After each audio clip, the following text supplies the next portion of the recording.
In the previous lecture, we have seen two values that can be set to the position property, and they are static and fixed. In this lecture, let's see what will happen to the flow of the elements if we set the value of position to be relative.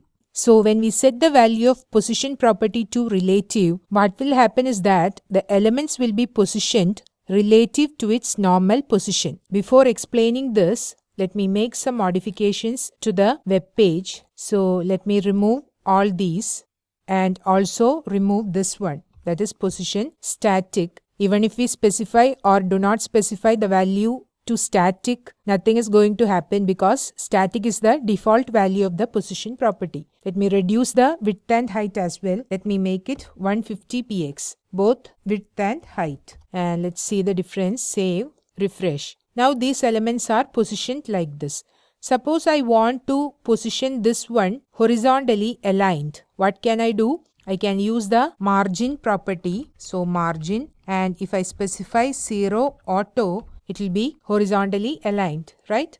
So let me refresh. See, it is now horizontally aligned. Let me make this one also horizontally aligned. So let me copy this and paste it for box 2 as well. Refresh. See, now these two boxes are horizontally aligned and these two boxes are in the normal position. Now suppose I set the value of position to be relative. That is, for all the boxes, I want to set the value of position to relative. Now what will happen is that if we try to position the elements using left, top, right or bottom properties, the elements will be positioned with respect to their normal position. So if I set some value for the left or right or whatever properties, this element will be positioned with respect to this position, that is its normal position. Similarly, if I set some values for left or right, this item will be positioned with respect to this position. Okay, let me try to put the value of left to be 150 px. Now what do you expect for this box 1 to happen? Let me save. Before refreshing, this element will move 150 px towards this side.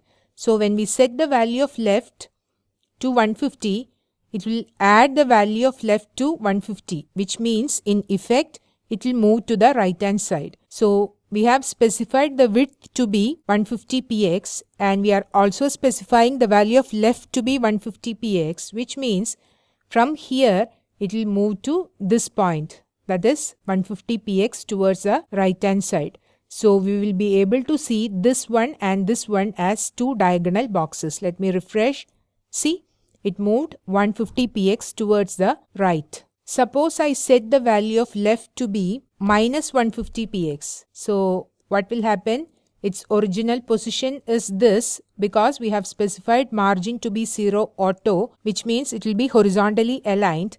And if I specify minus 150, it will move 150 px to this side, which means here it will be diagonally aligned. So let's see that as well. Let me refresh. See, now it is diagonally aligned here. So what you need to understand is that when we specify the value of position to be relative and we use the left, right, top or bottom properties to position the element will be positioned with respect to the original position of the element. So suppose here I specify the value of left and top. Let me specify left to be again 150 px and see the difference. Okay, let me save. Let me refresh. See, it moved 150 px.